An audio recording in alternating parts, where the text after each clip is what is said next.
Bonsoir Paris. Guten Tag Copenhague.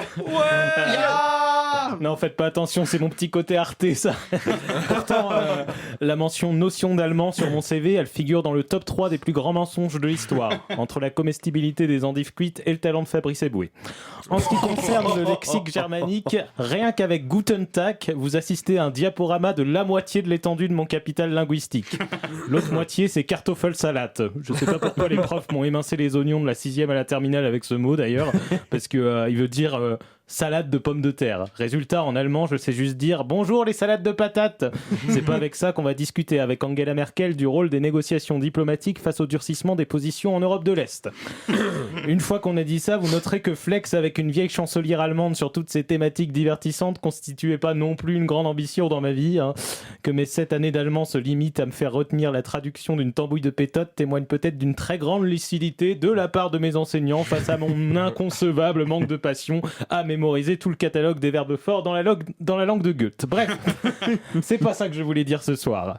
Ce qui m'a pas empêché d'en faire une introduction aussi longue que l'intégralité des vidéos de Feldup en x05. Mais bon. Ce que je voulais dire, c'est est-ce qu'on peut, je vais le répéter, est-ce qu'on peut, je vais marquer une pause puis le répéter.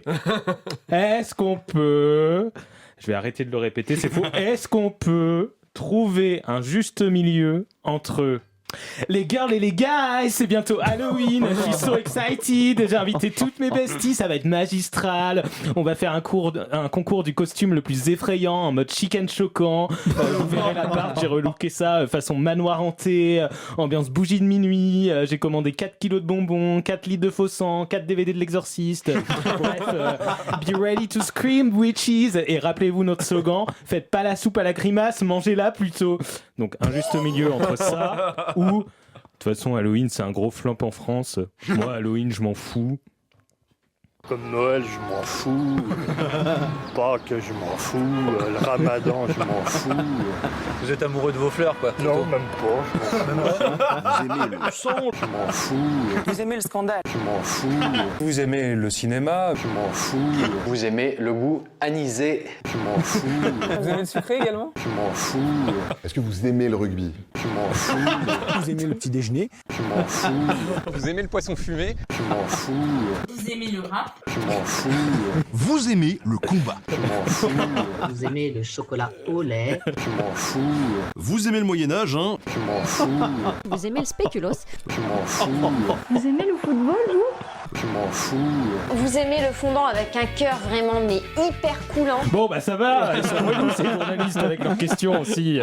Eh bien je vais vous dire la réponse moi. Il n'y a pas de juste milieu entre ce que je viens de faire, ces deux univers. Et qu'est-ce que ça dit de ça de notre société, hein mon petit Sofiane, je te vois hocher la tête, mais qu'est-ce que ça dit ça dit de notre société. Eh ben ça dit que la France, en formant une espèce de cuillère là avec mes mains dans un moment de haut en bas, les chercheurs travaillent encore à comprendre l'utilité de faire ça. Ça dit que la France est divisée.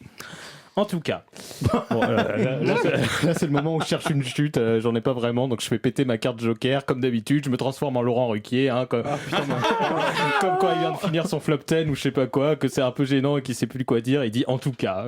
Voilà. Bon, en tout cas, puis après, faut faire une blague un peu nulle. Que vous fêtiez Halloween ou non, n'allez pas à la prison de la santé. Si vous croisez Sarkozy et sa barbe de 10 jours, vous risqueriez vraiment d'avoir peur. Et là, c'est le moment où le public du plateau applaudit poliment parce que c'est pas si drôle que ça. Donc, pour éviter la gêne. Bon, par contre, il faut que quelqu'un glousse de façon abusée pour faire croire que c'était hilarant. Voilà. Qui veut le faire? Vous risqueriez de vraiment avoir peur.